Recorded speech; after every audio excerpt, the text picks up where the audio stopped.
What's up, gamers? Welcome to Battle Mallet Podcast, episode 58, Special Operations Mask Force. For anyone that isn't familiar, the Battle Mallet Podcast is the journey of three busy gamers playing games that they love, balancing life with those games, and making their way to the Nova Open Convention every year. Registration opening soon. My name is Jerod Johnson. Tonight, I am joined by Trace Al Capone Hyde. What's up, everybody? And Jason Tabled Noob Murray. Do you know that Power Wash Simulator Warhammer 40k releases in just 3 days on Steam? Just 3 days on Steam? 3 days away. Man, now we can all cleanse the taint of chaos from various Warhammer 40,000 universes. It feels even worse when you say it.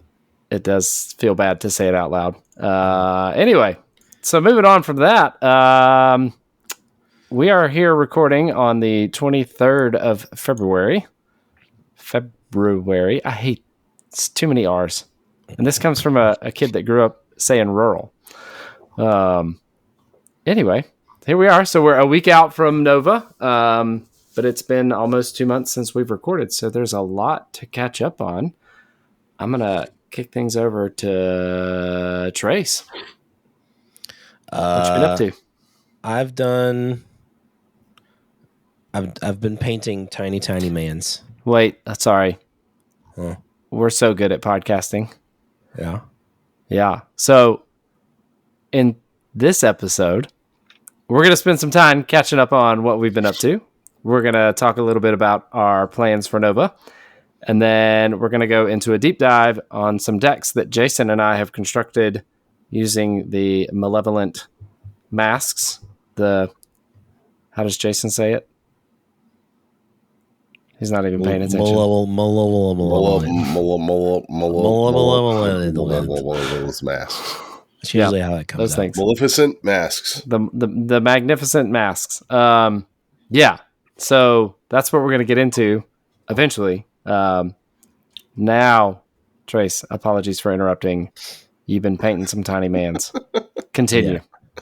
Yeah. I have 200 tiny mans almost completely done. Oh, good for you. I need to do a little bit of black highlighting and then do a wash on them and then put them on their tiny bases. And then I will move on to the walkers and the tanks after that. So Nice. I picked a scheme for those. The scheme is called the Deathless, I believe. Yeah, the Deathless. And I had no idea that they're actually one of the Solar Auxilia detachments that are heavily involved in the Beta Garmin engagements. So that's pretty cool because that fits in with the new campaign book that's coming out. They're actually from Theta Garmin. Oh. So that's pretty cool. Been working on that. I painted a test mini for some newer sculpts of the Chaos Warriors that have come out for some old world action. I did some traveling. Actually had to travel for work, which took me to wintry Wisconsin. And there I actually got to hang out with the What the Hex crew for a couple of nights. Had dinner with Davey, Phil, Brian, and Skylar on Tuesday. Tuesday. And then actually came out and hung out with them on their regular game night on their Thursday. Didn't get to play anything, but just kind of hung out and shot the bull with some people. That was fun. So thanks to those guys for their hospitality. It was a lot of fun getting to see you all and watch Skylar get just demolished by Bobby. That's right. Oh, I missed it. Way to go, Bobby. Wish I was there. Bobby got him good. It's not that hard, Bobby, but I appreciate it. But yeah, so I've not played a ton of games. I've been kind of out of the picture for game nights pretty much for a whole month now. So that's really all I have to report on is that stuff. So, I mean, painting, you've painted essentially 2 sets of Solar Auxilia from the starter set, the infantry. that's correct. That's pretty impressive, sir. Yeah. They're on their stickies, most of them, or Yeah. I put them on a popsicle stick, but that is a slog to try and get through all those. Yeah. It's a lot.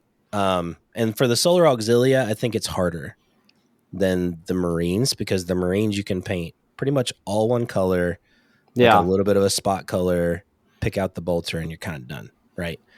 Right. These, there's like carapace armor, and there's like fatigues and the rifle and all this other stuff. I feel like that they're the more intricate of the 2 sets as far as the tiny minis go. I guess we haven't recorded since the Flesh Eater Courts article dropped either. No, we haven't.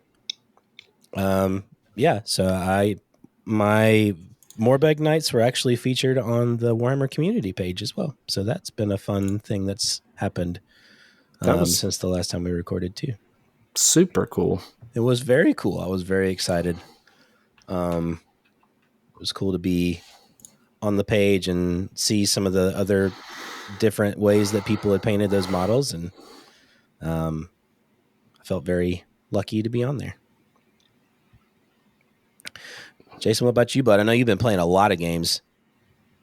Some involving minis, a lot not. Yeah, so I mean, it's definitely been busy since the last time that we recorded. A month and a half ago now? Yep. Almost 2 months, something like that. I don't even know. Yep. Who's keeping count? Not this guy. So, geez, where to begin? I think I'll begin with the Purge. So every year I kind of get this thing where we start the first of the year about just getting rid of stuff and downsizing in the house in particular, like as we all gather and keep stuff. But this year it hit pretty hard with my Warhammer collection. Warhammer 40K has definitely cooled for us. We haven't played that a whole lot. We did play it over this past year, but that's really been about it. And I had a lot of stuff. Like a lot.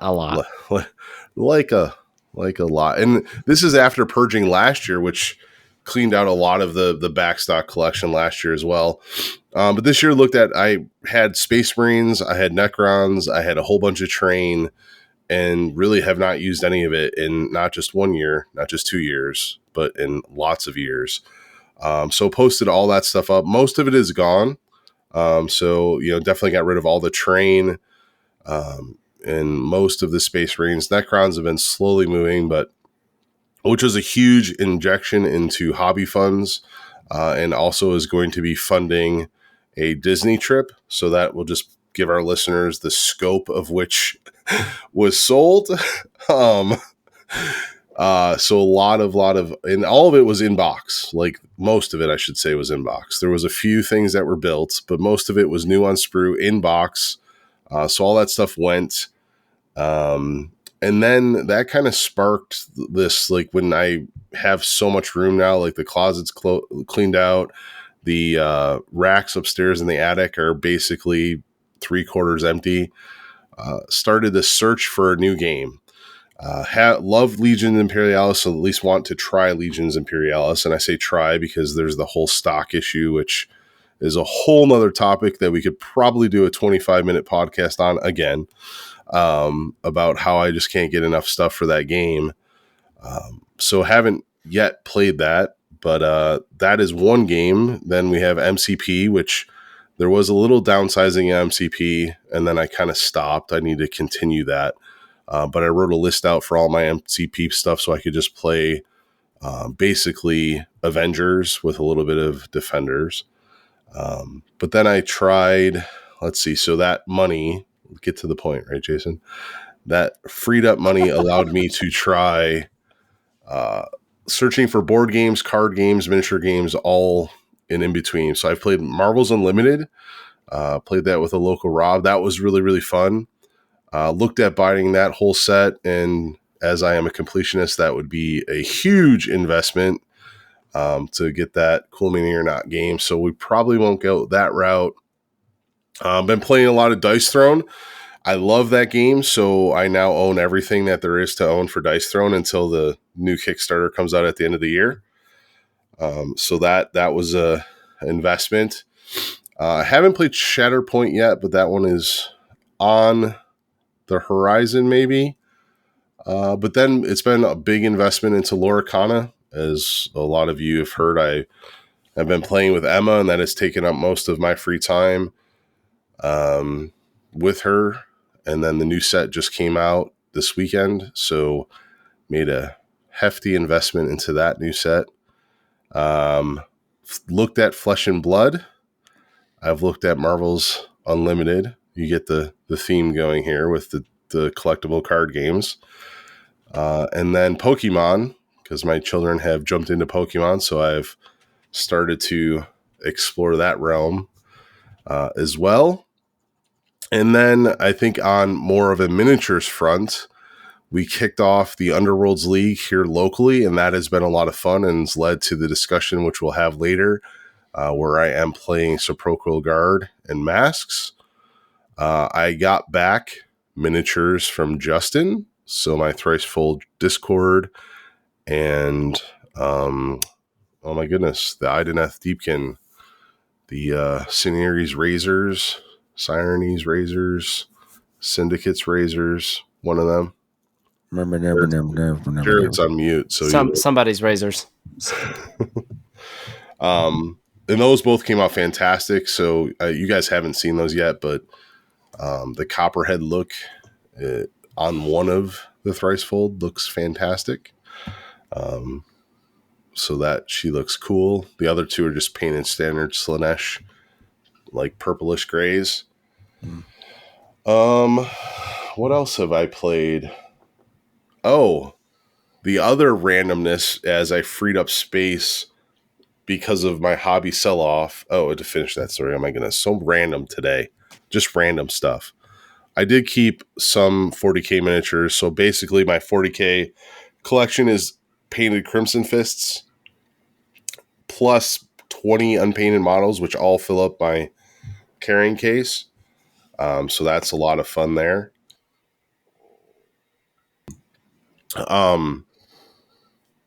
And then the other thing that I've got into is comic books again. So totally went off the deep end. I saw an ad for a Lilo and Stitch comic, which made me open the link. And then little did I know that they're relaunching or did relaunch the Ultimates line of comic books, which was the only comic books that I really ever got into and collected. So I had to go back and find Ultimate Universe, which was the one-off, then Ultimate Invasion, which was a 4-runs thing. I found all of those. And now we're into Ultimate Spider-Man, Ultimate Black Panther, and next month will be Ultimate X-Men. And I then picked up, oh my goodness, Avengers Awakening. Is that what it's called? I think so. It's like a redone Avengers, which is fantastic. If you haven't read it, highly recommend it. I think that's pretty much I think we're caught up. Yeah, I think so. Yeah. Lorcana. Ink it. Quest it. Yep. Jerod, you? Yeah, so not a ton on the painting front. So coming into the new year, going out of last year, my son Kyle had expressed some interest in Marvel Crisis Protocol. And so, I had him playing around with it. I managed to pick up and paint a bunch of the Web Warriors. So he was running that list. And then I helped Jason out with his Purge because I felt like it would be appropriate for the Web Warriors to fight against spider foes. And I had purchased the Earth's Mightiest core set that came with the new Doc Ock and the new Spider-Man anyway. So I have Primed the spider foes that I got from Jason, but have not put any paint on them. I got a brainworm, earworm, I don't know, an itch in my creative brain, and painted the binary form of Carol Danvers' Cosmic Avenger that comes in the Earth's Mightiest Core set, and got some tips and some guidance from Trace on that one, and I'm actually really happy with how it turned out. She looks like she's made of fire or energy or something. You did great on her. I thought you did awesome. Yeah. I mean, she turned out really good. I'm excited. But with that, both of my kids swim, and on Wednesdays, the travel arrangements get a little wonky. So what I have started doing is dropping my daughter off for her practice that starts in the early evening.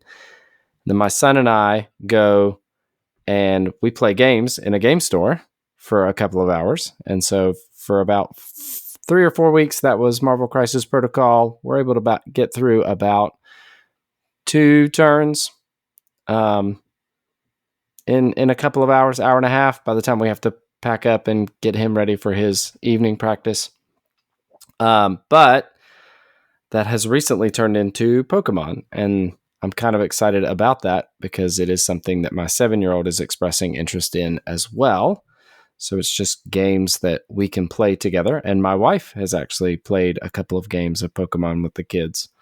So, it's been fun to be able to play games. And so now I have something that eats up my free time when I'm waiting for code to compile or waiting to hear back from somebody, or, I'm sitting in my bed trying to go to sleep and I can't. Stupid TCG Live, the app. It's killing me a little bit. It's not bad, but I do remember it's probably a year ago now, when Marvel Snap came out and Trace and I were playing that, and you're like, no. And now you found the beauty that is a card game on your phone. I know. Makes me wonder what I was missing out on. Do you guys even play Marvel Snap anymore? I have it still. I've played it every now and then. I have not played it as much as I was playing. Jason wants it to be a real card game. Yeah, if it was a real card game, I'd play it. It would be a great real card game. But outside of that, I've been participating in the Underworlds League, and have actually worked my schedule out to actually be able to play on Mondays with most of the crew. And then my brother came up a couple of weekends ago. And so we got some games in. We got played a bunch of games in, didn't you? Yeah. Well, so he played some Pokemon with the kids. We got 2 Combat Patrol games of 40K in, and his Necron Combat Patrol just absolutely stomped my Grey Knights Combat Patrol. And then we played a game of Age of Sigmar. And then we just got some little, we played some Pokemon games and little stuff in between there. But we played legit Garage Hammer. I set up my tables in the garage. We had it set up so that we were out of the way, so that, we could get set up, we could take a turn, and then go do something with the kids, eat a meal, come back, take another turn, play with the kids outside, take another turn, get the kids to bed, take another turn. But it was all set up in the garage, and we played that. And I understand now why OCR Bone Reapers are at the top of the faction list, because I'm not even running what was the preeminent subfaction that just turns off spells on a 2+, which is a 4+ now. I think the Null Myriad. The Null Myriad, yeah. I'm running Petrifex Elite because the lore attracted me, and the paint scheme I thought was cool. But yeah, so been getting a lot going on. Rim Racers is supposed to drop this week. Supposed to release on the 29th. Yeah, I can't wait to get that in. We'll keep you guys posted on that one. I'm excited. Play that. I'm really excited to get it and take it back to Nova and see if we can't get a game of 5 carts going at once. Oh, that'd be awesome. Or 2 games of 5 carts. Yeah. Just pack it all and be in the lounge, just playing Mario Kart, but with minis. Mm-hmm. I think the other big thing that we didn't touch on, Jerod, was both you and I joined the online league for the first time in a very, very long time. No, that's true. Made our triumphant return to that. Triumphant is a strong word. Yeah. Because I think we're both 0-1 right now. Hey, I might have lost by 1 point. I gave them the Murray special where it's supposed to be best of 3. And I'm like, listen, you win game 1, you win the whole thing. Because I don't have 3 hours to play. Sorry. Yeah. It's just the way it is. Yeah. I tried the Murray special. And so I played G of running Sirenes Razors at Worlds fame and internet fame. And he graciously declined. He said that he did not want to take the advantage on a best of 1 matchup. So, but it was fine because I won round 1 anyway, and then he won round 2, and then he won round 3. So, well, you done messed up by winning round 1. It only works if you lose the first game. Right, I know. It's fun to be back in that again, but definitely a common theme for all of us is really shifting that our children are becoming to that age where games are starting to take a hold. So it's been really cool to see everyone branching out and playing things with the kids, and I think that might dictate what we have going on here over the next couple months, locally at least, trying to get that spun up where we all can play together a game. Looks like this might be the Pokemon train, but hopefully it branches into other more tabletop board game stuff. But it is really, really cool to hear those stories or see those stories as they come across. Our picture feeds. It just dictates what this all started about a couple years ago, right? Like balancing life with those games, or balancing games with that life. Yeah. One way or the other. Something. And now it's really merging together where we're getting to share that with our families. Yeah. It's pretty exciting. It is, but Nova will always be ours. Nova will always be ours. So, speaking of Nova, why don't we break here? And when we come back, it'll be a super short segment because we don't really know what we're registered for, but we're just going to chat about the schedule and what our potential plans are for Nova 2024. We'll be right back.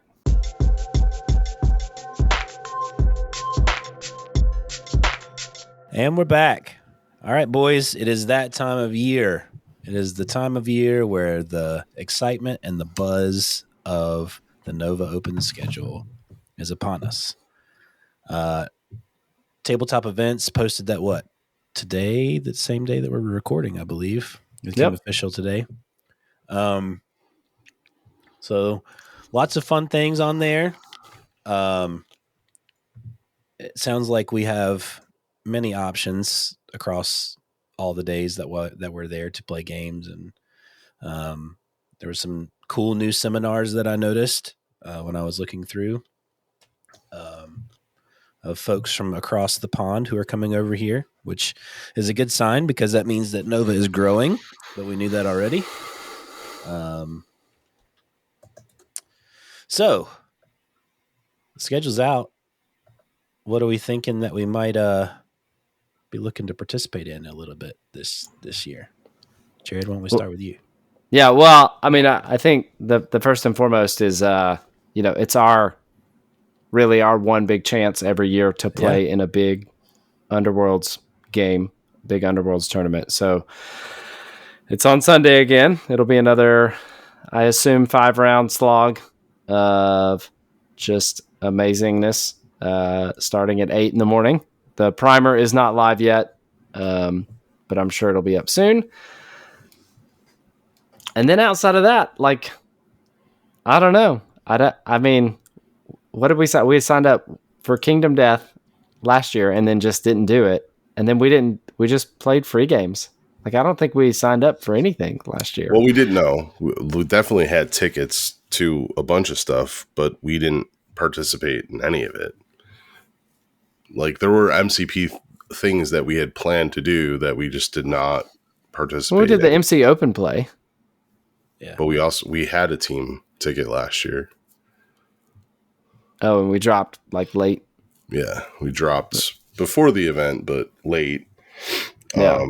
and really, like, there was not, we didn't play anything organized with a ticket other than Underworlds. Yeah, that's true. And that's where this conversation, for our listeners, this is a pretty raw conversation. We talked about it a little bit earlier today via our Friday Discord session, but not in depth. But this is the most exciting week until we get to Nova, is kind of like figuring out the schedule and what we want to do, because it dictates our hobby for the whole summer. We go through it every year. Like, are we going to sign up for events? Are we just going to go and do whatever? Are we going to play team events? Are we going to play this game, play that game? And we're right in it now. Like, I think, as you pointed out, Jerod, like, Sunday will be Underworlds. For most of our listeners, like, that is going to be the controversy. Oh, look, Nova is a single day event, or, how can you have a 64 player sign up and just do one day and not a cut? I like Sunday. Like, it is. Listen, we are not associated with the event in the arranging, scheduling process. I just really prefer it on Sunday because it gets it off all the days that have the main games of 40K and AOS. I prefer a one day because it allows me to take the other 4 days of Nova and do whatever the heck I want with it. Although I would love to have a cut, because I do think that spreads your games out. It makes the first day really intense, and then once you make the cut, you can kind of just go with it. But I just want Underworlds one day. But then what about the other days? We have all these other games that we're all interested in. What are we going to do? What are we going to do? I mean, that's the question. And so I think probably what's going to happen is I think we'll probably get an MCP team tournament ticket. Our lost but not forgotten former podcast mate Danny threw in one of our group chats who was going to join he and I in being the worst MCP team. And so the backstory there, because we actually didn't talk about this, is I think that Danny is on like a 8 or 9 game winning streak when playing against me in Marvel Crisis Protocol, because I am really just a Timmy when it comes to Marvel Crisis Protocol. I want to put my cool minis in the middle of the table and have them do cool stuff. And it turns out that when you put all of your miniatures in the middle of the table to get beat up on by the likes of Dormammu and She-Hulk and Captain Marvel, Cosmic Avenger, you don't really score a lot of points in the game. So anyway, all of that to say, I told Danny that I would join him and that they could just throw me at whatever they think the hardest list is going to be in the team matchup, and I will just take one on the chin and hopefully throw a building or two and do like one cool superpower, and then in the game after round 3 and go get a snack or a drink or something. But other than MCP and Underworlds, like, Old World conflicts with Underworlds, so that one's going to be, that's off for me. I mean, the Age of Sigmar doubles, it's always on Thursday. That's always up in the air. But yeah, I don't have anything solid. I don't have anything definitive other than Underworlds and like 80% on the MCP team thing. Yeah. What you got, Trace? So I'm highly conflicted this year. Because Old World coming back, that's the game that got me. Fantasy is what got me into the hobby. Long time ago. And so with its kind of revival, the Old World event is Saturday and Sunday. And so I want to play Underworlds on Sunday, but I also don't want to split an event, play on Saturday of Old World and then split it with Sunday and play Underworlds. So I'm kind of on the fence right now as far as what I'm going to do. Because I had a lot of fun with all the opponents that I played last year in Underworlds, even though I will always be in Jerod's pocket when it comes to Underworlds.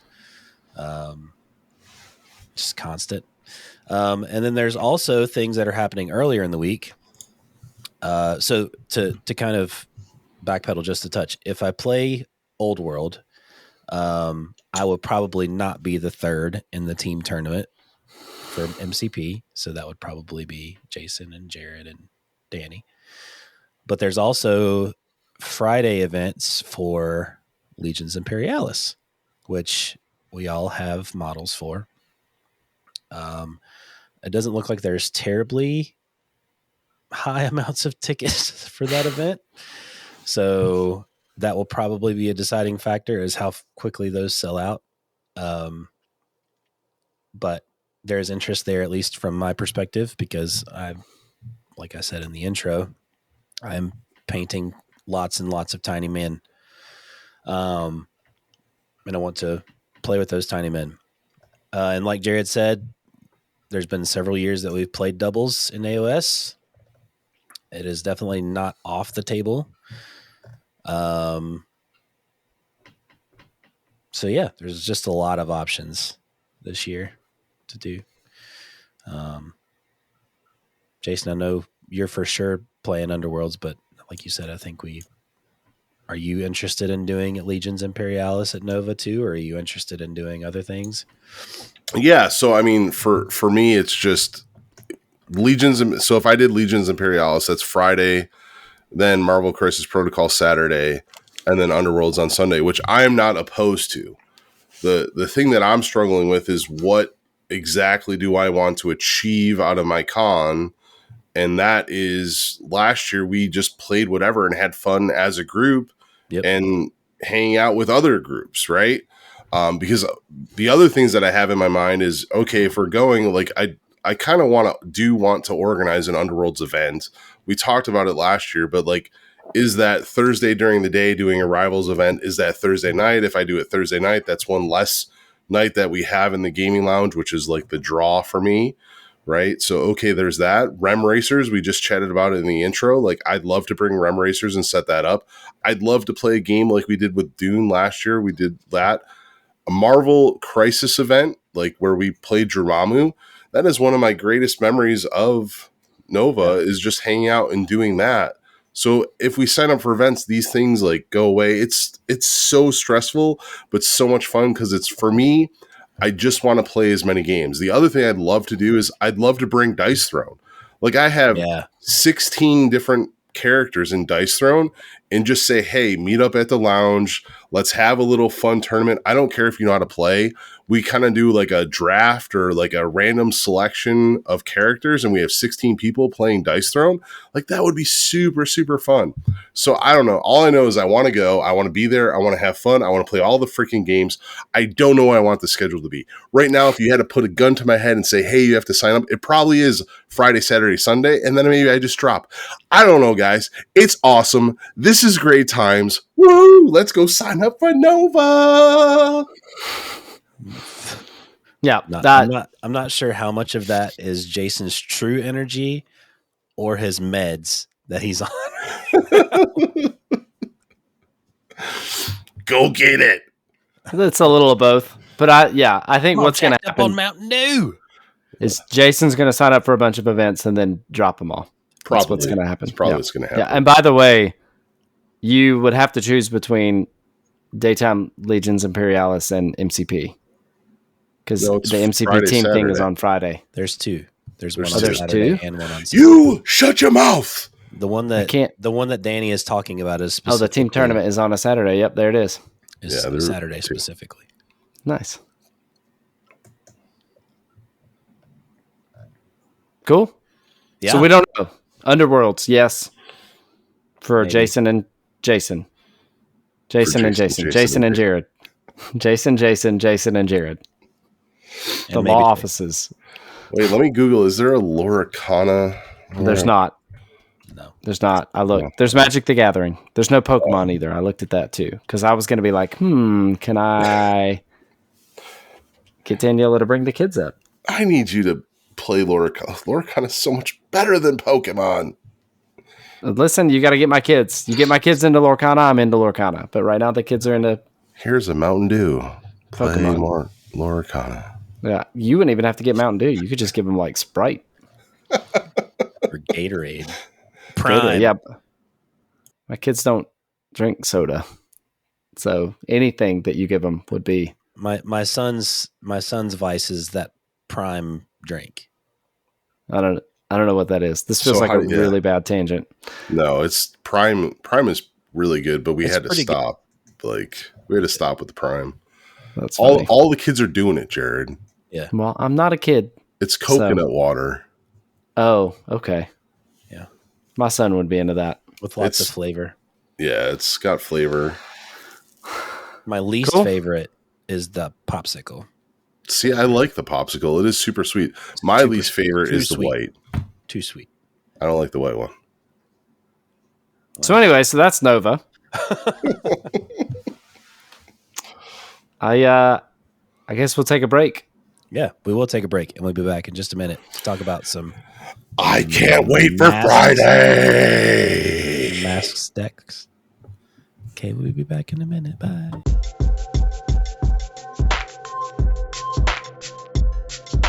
And we're back. Alrighty, guys.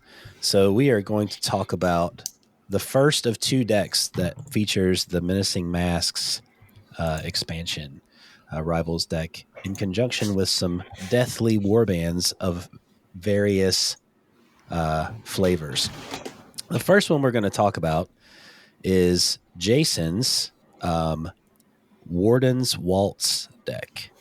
Oh yeah, they're just dancing everywhere. They got their dancing shoes on, huh? They do dance everywhere. It's dancing. It's very pretty. It is. Dance macabre all over the place. No, that's the other death warband. That's fair. So Jason, why don't you talk through, we'll do this similar to our normal Rivals kind of format. Why don't you talk through your three favorite objectives that you have in this deck? Well, Trace, thanks for asking. I really appreciate you wanting to get to the bottom of why I think that Masks is a great and fantastic Rivals deck. I think that it gives a lot of utility to these Horde warbands or Death warbands. It's just a lot of fun. I've really enjoyed this. It's in conjunction with Fishmode's Unspent Glory podcast, or I'm sorry, Unspent Glory blog. There we go. Spent Glory. Damn it, Glory, sir. Why isn't it unspent? It should be spent. Unspent? Who knows? Too much Mountain Dew. Jacked up on Mountain Dew. No, in all seriousness, I've really been enjoying Menacing Masks. Yeah. And Fish Mode did spark something into me, to get back to my roots. So everyone knows I played Sepulchral Guard way back in the day. Haven't been there. Long comes Masks, and I think that kind of like Void Curse, Masks just gives a little pep, a little spice to Horde warbands. And when you ask, what am I looking for out of the Warden's Waltz turn one? Really, I want to mulligan for one specific card objective, and that's the March of the Dead. And I know that doesn't come out of Masks, but this objective has where you either have a move or charge token on 5 friendly fighters, and there's nothing better than to get that turn one, because it kind of gives you that 2 glory at the end phase to really set you apart. The other thing that I'm really surprised about this is when we did the review, you had Audacious Aspect and Vision of Success, which are 2 surge objectives. Audacious Aspect says that you have to have a mask upgrade and be on an odd objective. Vision of Success is a mask upgrade and be on an even objective. And we kind of thought, that's hard. You need some seed glory. Well, you're playing skeletons. It's not super easy to get seed glory, right? It is not the easiest to do when you have 2 move, you have hitting for 2 damage fighters, across the board in your Bleeding Glory. When I first tried this, I thought these two were like maybe this is gonna be a turn 2, turn 3 type of objective. But what I found with the Warden's Waltz, or his action to get your fighters to move across the board, they're really mobile. And when you pair that with March of the Dead or something like Lay the Claim, where you're holding more or retake what's ours, really turn 1, I'm just positioning anyway. I'm not really attacking a whole lot unless there's a target of opportunity or someone comes in and misses an attack and they're just like sitting next to me and I'm on an objective. I'm trying to get across the boards. And if I have to place objectives, I can set these 2 up. I'm placing 3 objectives, setting 1 over the line, and setting myself up to hold 3. And most of the time, just the odds have it that I have an even and an odd, or I have the ability to hold 3 with 1 being across the line, or I have the ability to get 2 in no man's, or 2 in enemy territory, to kind of trigger these super easy surges because they're after an activation step. So just remember that when you Warden's Waltz, you can move fighters multiple times, right? Like it's really a great update. And those 3 objectives, if you can score just 2 of them turn 1, that's 3 glory that powers up all your upgrades. It kind of sets up the rest of the game for you to go and attack. And you want your fighters to die once or twice because you want to inspire them. So the other thing that I found too in playing in Nemesis is like 3 wounds is pretty good. So it's typically 2 attacks that has to get through that champion or that harvester or my newfound hero, the Prince of Dust. Yeah. Le Petit Prince. Listen, the Prince of Dust hung out in the background all the season 1 that I played him. No more. That damage 1 was so painful. It was in season 1.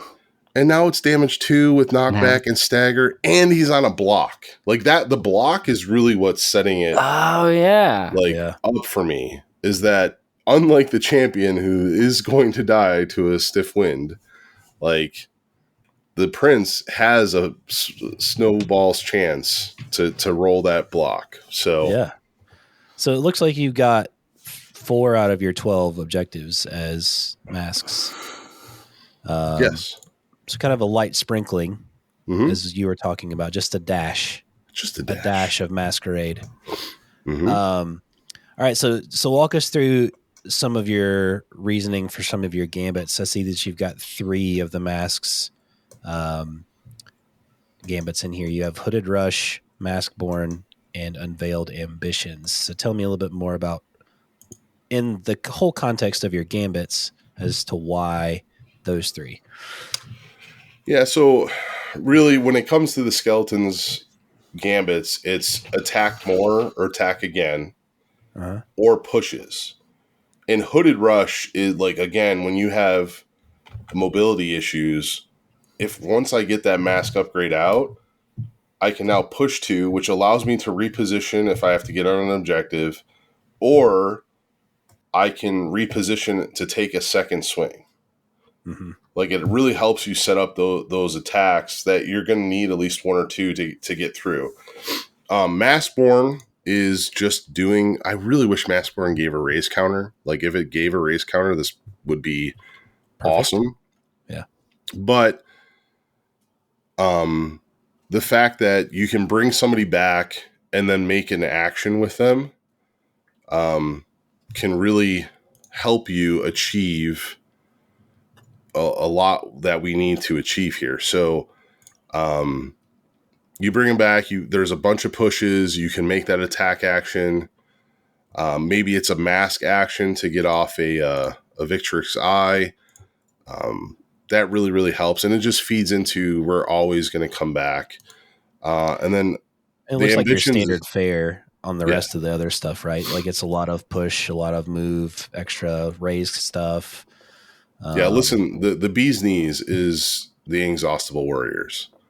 Like if I had to pick one to get turn 1, especially the fact that I want to be moving and setting up position. The +1 move to all the fighters for the entire round. I like literally, again, I was worried that the skeletons, because in season 1, I never really left my territory. Yeah. The last game that I played, I ended up by resurrecting a fighter and in 2 actions getting him to the back of a lawn board to hold an objective. There is a ton of movement in the skeletons now. Exhaustible Warriors is a big part of that. But so is Hooded Rush. There's also a bunch of pushes in there as well with the gambits. So there's a good mixture. Yeah. So yeah, I like it. I mean, I understand kind of your perspective on why you built some of your ploys the way you did. And in, not really surprising fashion, you've gone a little bit more heavy on your upgrades with the masks because a lot of those objectives require you to have a mask, right? So, and just having the extra abilities and extra functionality and tech that you gain from the masks is pretty cool. So why don't you talk through some of the ones why you chose? Well, let's just say this. What's your favorite 2 mask upgrades that you put into the deck? What have been your MVP masks? Well, MB Shroud is the MVP because it makes them from 3 wounds to 4 wounds to my heavy fighters, right? Yep. It achieves the mask plus getting me to that definitely a 2-hit scenario. So that's my number 1. But the nice thing, again, when you have a warband that has built-in action economy when it comes to movement, the actions to take the mask action happen a little more frequently. Like +1 damage with Smile, +1 dice, or I'm sorry, not +1. The reroll with the Veil. But probably the other MVP is the Howling Hood. Like, this is a positional warband. When I've played this, the handful of times I played, I think I have 6 reps in now with this deck. It is like to be able to push somebody away is very vital to where I want to go, whether that's freeing up an objective I want to get on or setting up ceaseless attacks. Like, that is the other one that, like, oh, you probably won't do this a lot. Yeah, it is definitely situational, but when I want to get to where I want to get to, or I want to push you where I want to push you, it's really been beneficial. Again, I have the luxury of when I make a move action, I'm doing 2 at a time. Yeah, absolutely. So. Yeah, the built-in action economy does make a lot of sense as to why. And not to mention your resurrection mechanic. Like, you put a mask on a dude,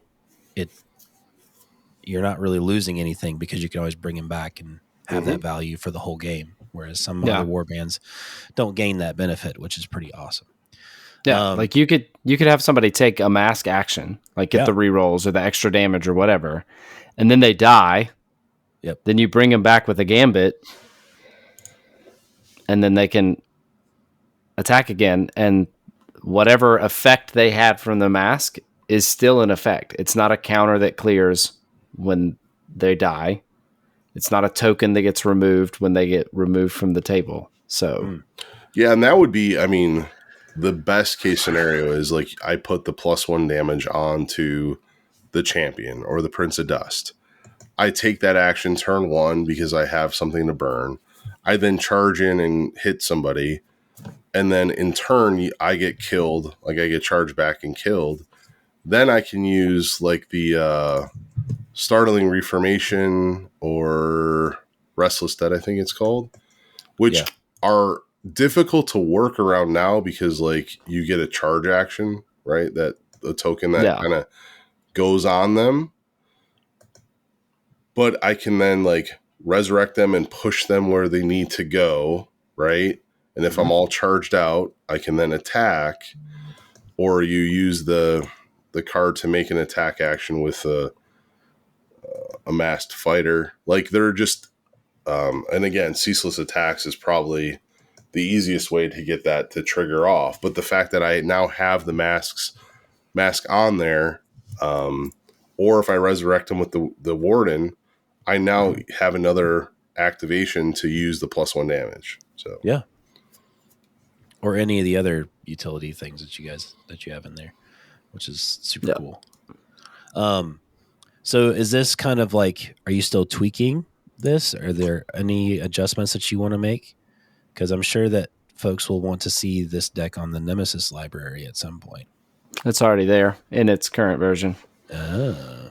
Yeah, so I'm still tweaking it because I do take out, I forget the name of it, the one that allows you to take a mask action, like with the gambit on there.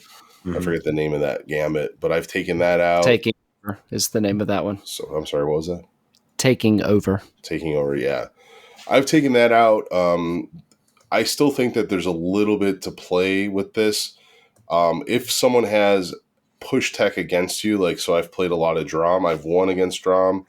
I just lost in the online league by 1 point to Drom. Because he had a push in his deck that kind of like disrupted me. So there's definitely still some learnings to go through here. But just like I fell in love with him the first time, like there's such a Swiss Army knife of a warband that I feel like I have a way out. And I think it's pretty close to being done. The other card that kind of comes in and out is Petitioner's Oath. I thought I would like that more, but I don't currently put my Petitioners in harm's way. And I haven't seen anyone play super fast aggro to get to like kind of my back line. So yeah, very cool. I like it. It sounds like you've got a pretty sound plan for what your first couple hands should be and kind of what you're looking for, which is awesome. It's always great to kind of get a peek behind the curtain of the Jason brain. Although sometimes scary. Could be. Because remember, if I win the roll off, I'm longboarding you. And you better not make a mistake in placing objectives, because if you do, that's where this warband can shine. Yeah. Agreed. So we talked about some waltzing. Now let's shift gears a little bit. We're still talking about some skeletons, but of a different flavor. We're going to talk about Jerod's Velmorn's Visages deck, which is a little more heavily favored into the masks. It is. So whereas Jason was about 1/3 of his deck as far as the objectives go into the masks, Jerod is 50-50. So why don't you tell us a little bit about your objective deck, Jerod? Yeah, so I think one of the hardest things about playing Velmorn is a lot of their surge objectives are based on hitting or killing. Right. And when you're not as accurate as you want to be early, that can be really painful. If you can spike your dice, it's great, but you can't rely on dice spiking all the time to win you games. So I will say this from the get-go is I am pretty sure that my deck is going to fail horribly against somebody that's being extremely passive. And I think that there are some options in there to get around that, to get some early seed glory. But if I get longboarded and can't get the right objectives in hand, I don't think that this deck works well. So I think it's fun. I love Velmorn. They're probably my second, maybe third favorite warband of the 60 or so that we have. That's a lot. Yeah. But to say that they're in the top 3, I think says a lot for my love for them. But so with all of that being said, I think that the masks can help shore up a lot of the shortcomings that they have on the objective front in their ability to score passively in the action phase. And so that's where Vision of Success, Audacious Aspect, and Domino Dominance, and even Feast of Violence, like those 4 surges come into play. And so credit where credit is due to Jason for pointing out Domino Dominance. there are not many like this, but score this immediately after a power step if one or more surviving inspired friendly fighters have a mask upgrade. So scoring after a power step. So all I have to do is put a mask upgrade on an inspired fighter, and I will score this after that power step is done. So you don't get the glory going in, like I can't use that glory to seed upgrades for subsequent turns, but it's really good, and all it requires is a glory to score another glory. And Velmorn has an auto inspire mechanic. So at the end of every power step, you can inspire one of the uninspired Graveguard. Yeah. But if we're talking first turn, much like Jason, I want hereditary claims. So this is probably the one that I'm mulliganing for more often than not in turn one. And this is the dual in phase. Your whole warband holds 2 or more objectives, and 1 or more of those objectives is not in your territory. So I don't have to have killed anyone to score this. All it requires is for me to move Velmorn onto an objective somewhere in my territory, and then move somebody onto an objective in no one's territory or enemy territory. And so that, like Jason's objective, what was it? Which was it? March of the Dead. This is the one that can give you that seed glory going into turn 2. It's going to give you your seed glory for getting masks out. And then outside of that, it also aligns with Audacious Aspect too. So if you can it does. That So it'll get you half of Audacious Aspect. If you've got 2 other objectives in your territory, then you can score Vision of Success. With it on a surge. Then you're doing non-Velmorny things at that point, in that you're not attacking to try to get the inspire. But in the early stages, you almost always want hereditary claims.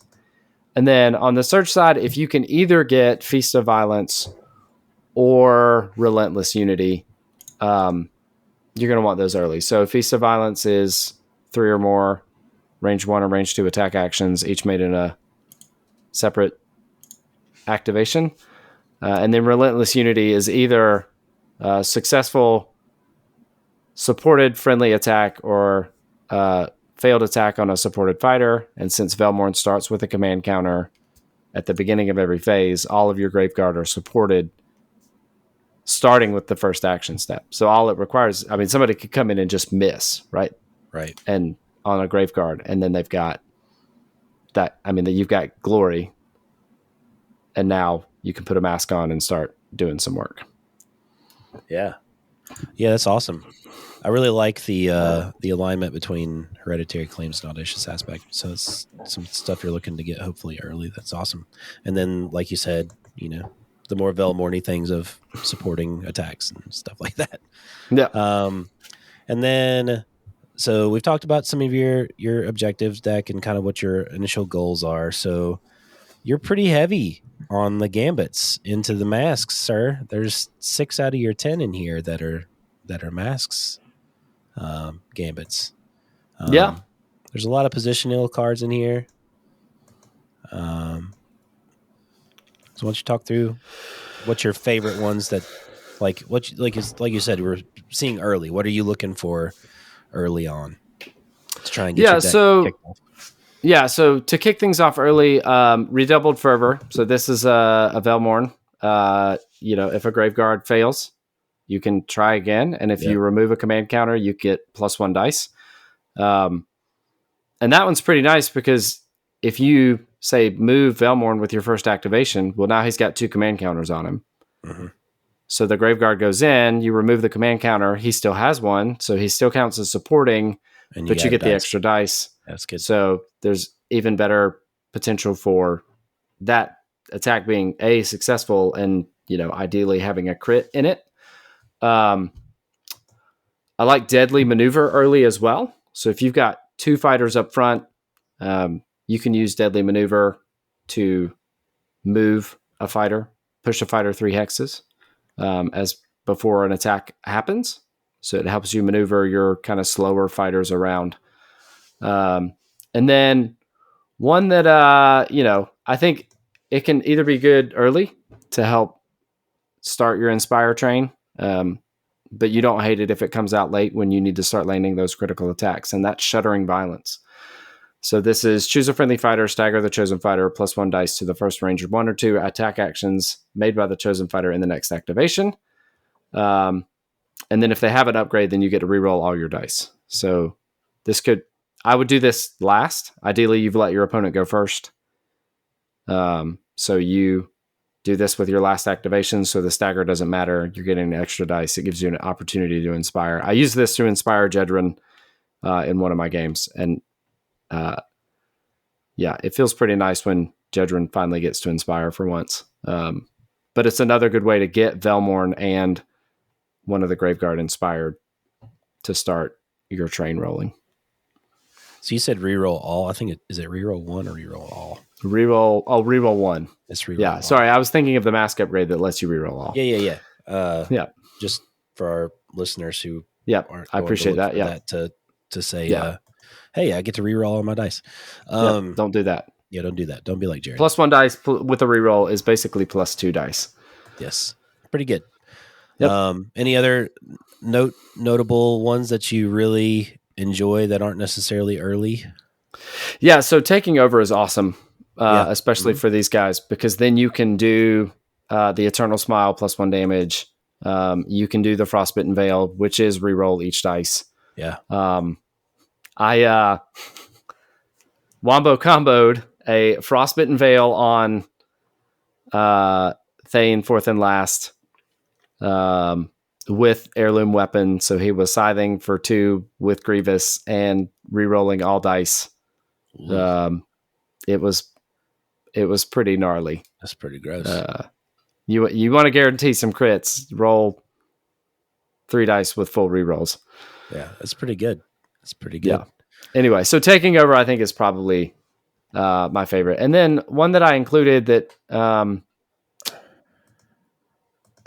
it might be. I think it's a bubble. I would just have to figure out. Like, are you have any bubble cards that you're looking? Yeah. So revealed aspect is one. Early, you just get to draw another card, so it's a net 0, right? You could have just drawn that card instead of having it, but it's nice. Kind of mid game if you've got a fighter out of action that has a mask that you want, or you don't have any masks in hand and you need one, then you get to pick one off your dead fighter. Or if you've got the Heirloom Weapon and you just sent somebody in to do +1 damage and then they died, well, now you can pick that Heirloom Weapon back up and give it to another fighter, because it says just give the chosen fighter 1 upgrade from your hand or power discard pile. I like it. So I've heard you say a couple of upgrades that seem to be kind of your favorite talking points, which it seems that Frostbitten Veil is pretty good for you. Yep. And then also Heirloom Weapon is just a +1 damage, and any just natural +1 damage is going to be excellent. Any other ones? Have you made good use of Vitrix Eye, for example, or stuff like that? Yeah, so Vitrix's Eye is nice because it gives you range, which the Warband does not have at all. Right. And where you don't have action economy, like the Sepulchral Guard, being able to make an attack without having to charge can be useful. Can do that 1 damage down. I have on occasion spiked the crit, so it does Grievous. Right. And so now not only am I doing 2 damage to something, but I'm also inspiring. It lets you inspire before you go in. And then Jason called this one out, but Envy Shroud, right? Taking a Graveguard from 3 wounds to 4. When you couple that with Shaishan Infusion, which is a heal 2, it can be like that can be my entire last activation, all of the energy that I just spent to put 2 damage on that Graveguard and make him vulnerable. Well, now, not only did you undo all of that damage, but you also gave him another wound. So now I have to do that again. And as Jason said, like the 3 wound fighter requiring 2 attack actions to go through, in the world that we live in where a lot of fighters do 1 damage, well, now a 4 wound fighter might be 3 attack actions to get down. So... I just want to I just Go want to ahead. mention how well Envy Shroud is written too. Like, Yes. it's +1 wound. There is no, like, it can go on a large fighter. Yep. But I really like when you give this to a fighter, if the fighter has other upgrades, break those cards. Yep. So, like, not even in the decks that we're talking about, but just like if you played it where you're kind of Voltrining up one fighter and this doesn't Right. come out in the way that you want it, like, it's just a little nuance that I really appreciate. I think in the context with Jerod and I, which we're using in, it's probably the only upgrade that's going on the fighter anyway, but Yep. it is a nice little touch. Yeah. Yeah. And then the sleeper is Praetorian. And I have used this to basically just let Velmorn do whatever he wants to do in action phase 3. Because you just keep Jedrin close enough and say, oh no, you're not going to fight. You can't attack Velmorn. You have to attack me. And that can keep Velmorn on an objective that he needs. You know, if I'm trying to get protected inheritance, that it just has a lot of uses. It's pretty slick.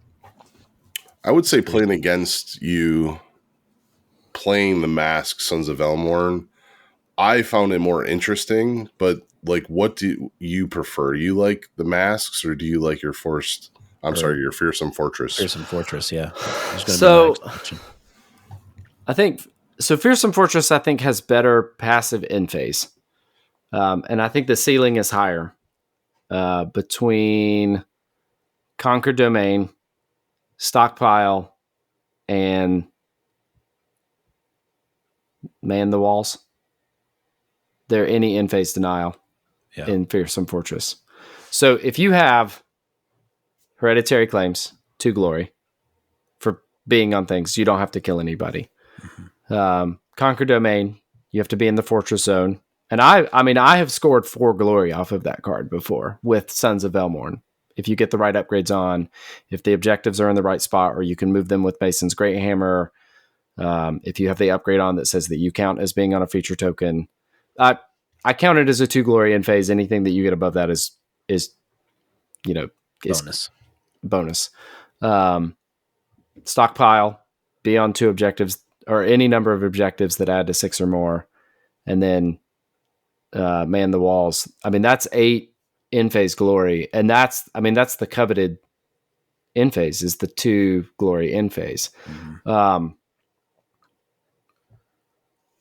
Masks has a sneaky 2 glory in phase in Hooded Stranger.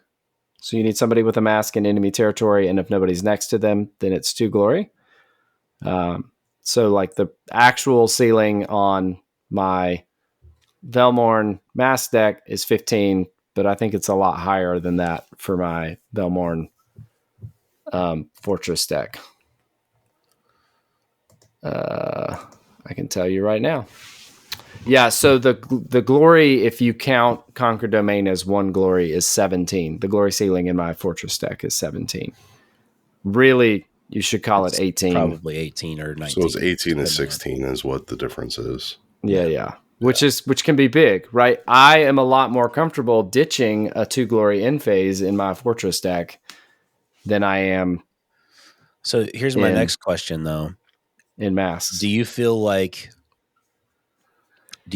your surge scoring is easier or harder in this deck versus Fortress? It's definitely easier in this one, but the order changes. So you want your surges super early in Fortress. That's not necessarily the case here. Yeah, you want them mid late game. Yeah, where it might not matter anymore. Yeah, I know. I don't know. I think they're both fun. I think Fortress probably plays into Velmorn a little better, that counterpunch. But to Jason's point, I think the Masks gives you, I think there's a lot here. And I think that it gives you ways to play warbands that have been around, ways to go back to your favorites, just because the scoring is kind of universal. Any warband can be on an objective an odd numbered or an even numbered objective. Any warband can throw a mask onto an inspired fighter. Mm-hmm. Any warband can have a fighter in enemy territory with a mask on with nobody adjacent. That's none of those are contrary to most warbands. And I think that's the thing that excites me most about the mask deck. Mm-hmm. And I don't think it's something that we keyed on in our initial review of it. That is definitely worth talking about is just how versatile this deck can be for a lot of warbands. Yeah. And that it can fill in tiny cracks like the Sepulchral Guard. It can fill in big cracks like Sons of Elmorn have. And I'd be interested to see, how it plays with other warbands. I'm excited to see what other players in the meta do with it. Another warband that comes to mind which is very different than the two that you guys are doing, is Drom. To me, because it's doing a lot of the same things that they're wanting to do, which is be kind of midboard, and take some of that aggro out of them a little bit. I mean, Vitrix's eye on any of them. Yeah. I mean, that's what I'm saying is they love +1 damage. They like rerolls, but the problem is that, so there's a couple things, right? With the way that the game plays now, where if you have 3 charge tokens, you can make another action. That's right. That's a little different world. If we were if it was, so there's other things too. Like you could charge with 2 fighters, move with another, take a mask action. Yeah. Stuff like that. With a 3-fighter warband. Or if you've got the masks out and you're in a good spot, you take, you do Frostbitten Veil or Eternal Smile as your first action. And so now Drom, say Inspire Drom at range 4, move 4, range 2, is getting full rerolls, or the Gold Hulk is getting full rerolls. Right. If you can get them out early and that's your first action, you're getting a lot of value out of those beefy models. Probably one of those harebrained trace ideas that'll never work, but that's okay. Still fun to think about. But no, these are awesome. I'm really excited that you guys are enjoying this Rivals deck, and that you guys have found, obviously with any Rivals deck, there's going to be some repetition in the cards that you're putting in your decks, but to see how heavily Jerod leaned into the masks versus how Jerod and Jason didn't splash them in is just a really awesome testament to how helpful this deck can be for a large number of warbands. So do you guys have any other closing thoughts you want to say before we wrap up this segment and get to the one, I do have another deck idea for masks that has yet to be tested. So this is just theory, and it's called Markov's Masquerade. So more undead. So more undead, but it leans differently into the masks. So this is with the Exiled Dead, and instead of going to the hold kind of side of the mask, it's into the attack side of the masks. Okay. Yes, the upgrades still are just focused on mask upgrades, and then the rest is kind of the warband, but it's the objectives that really, really change, where I have Death's Visage, which is an attack, the Domino, which we talked about, but then Feast of Violence, which I didn't have, Jerod had in his. And then because you can raise this warband so easily and efficiently, you get Completed Pack, which you get a bunch of mask upgrades out. Hooded Stranger, which is a little bit easier. And then Solid Spread. And then I don't know if we touched in the mask episode, but if you get masks on Regulus and Varkov, Regulus and Markov, his puppeteer action, you could actually make the action of the mask. So you get even more efficiency out of that reroll or the +1 damage. Yeah, that's pretty spicy. And then I know that Tyler in our local group has been playing Grimwatch, yet another Death Warband, with masks, and he has been playing them very effectively, and I think there's a lot of play there with that matchup as well. And it leads me to my last kind of comment that I wanted to bring up on this episode. As I was reflecting on the masks the other day, and we were just talking about Underworlds in general from the Nemesis format, it really made me appreciate why Nemesis, I think it's the best the game has ever been in that format, in the fact that, we had this new deck come out, but as I went back and tried Sepulchral Guard, I realized there were some other pairings that we made very early in the Nemesis format, i.e. Shadeborn and Daring Delvers, that I haven't picked up in quite some time. And unlike Championship, when we were playing that, when there was ever a new set release, it kind of shifted all decks, right? Like, because you got a new injection of cards, and just a few number of those cards could go into the decks that you were playing and working for Warband. In Nemesis, when you get a new deck, it doesn't change the deck that you're playing. Yes, the meta might shift. You might be a new playstyle with like Force of Frost, or a new warband that comes out like Heffalump or the Thricefold. But going back to those decks that we built, whatever it was, a year and a half ago now, with those warbands, they're still very viable and still can be very effective. So I just really appreciate that it's kind of easier to go back in time now. And the effort that you do put into building a deck kind of stays with you for longer, for 2 years, instead of constantly having to find something new. So, yeah, that's a good shout out. I hadn't really thought about it from that perspective of your decks are a little bit more evergreen than they were before.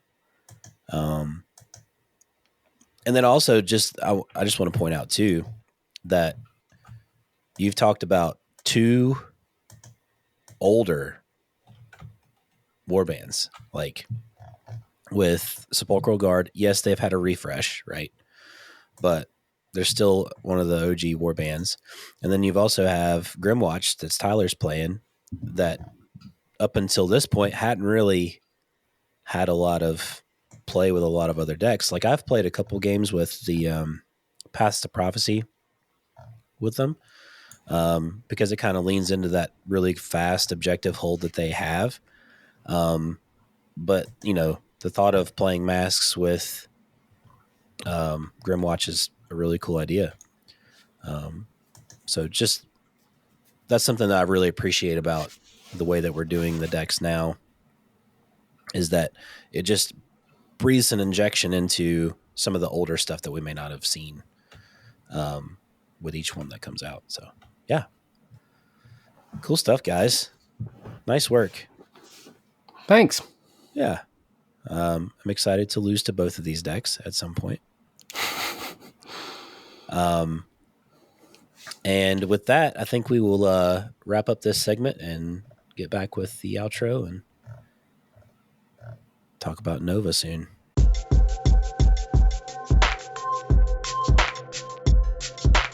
And we're back, and that will bring us to the end of this, the 58th episode of the Battle Mallet podcast.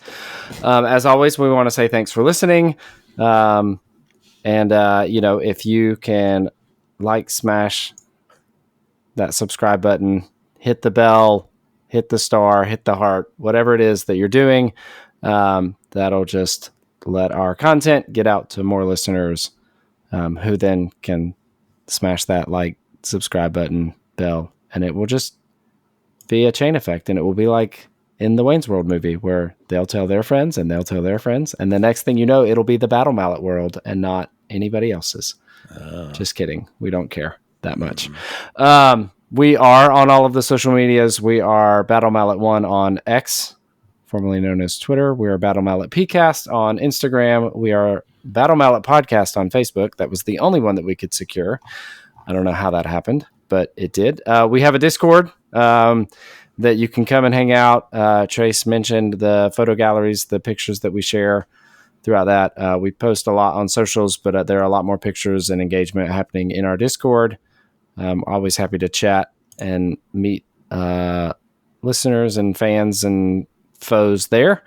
I do want to shout out Derek, Captain Murder Trequeer. He wrote up a deck guide for the deck that he won LVO with that is hosted on our blog. I posted that everywhere, but if you haven't had a chance to read it, you should go check that out. I will probably write up a deck guide for this Velmorn's Visages deck at some point, but Jason is definitely not going to write up a guide for his because he does not write. I might see if I can goad him into just giving me some bullet points and I'll write it up. But with that said, if you have a deck that you think is cool, you should let us know what it is. We are more than happy to put it on the Nemesis deck library, credit you for the creation of that deck, and I can work with you to help write up a deck guide. I have a form that you can fill out that you just give me the bullet points and I can do the writing. Or if you're a writer yourself, we'd be happy to host that content on our blog. Upcoming events, Adepticon. Cherokee is this weekend. If you are not already going to Cherokee, this episode is probably going to drop while Cherokee is happening. So, I mean, maybe you could go. It could still happen. But Adepticon, I think, is the big one. All of the big Games Workshop US Open events have been announced. So there's Dallas, Tampa, Tacoma, and Worlds. Yeah. In Atlanta. I think that's it. Yeah, and the WTC over in Warsaw in May. Oh, yeah. So for all of our European listeners, go check that out. And then there's one in the end of August, beginning of September, I think, that registration starts in a week. Yeah. I don't know. It's a small con. Nothing important. Yeah. It's only what I don't know this what you're talking podcast is centered around. Yeah. So. It's only how we got started. Yeah.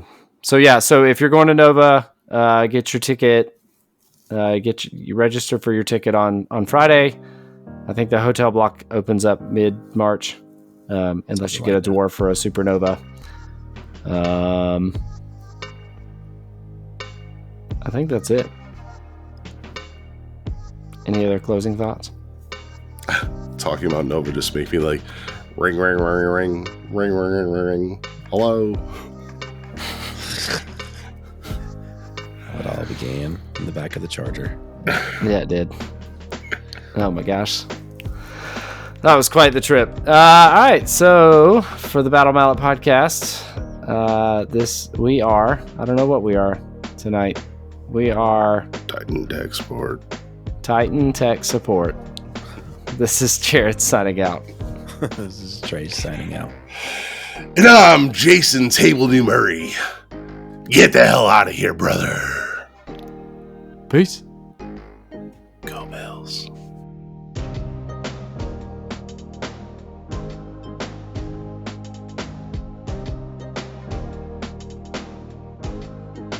The Battle Mallet podcast is protected under the Creative Commons license. If you have further questions as to its use, you can find more information via links on podcast.battle-mallet.com. Music by Anno Domini Beats.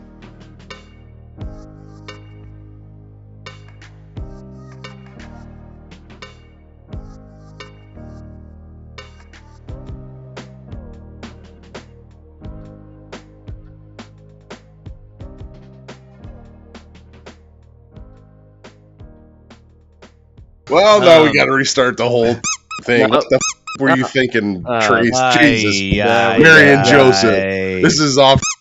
God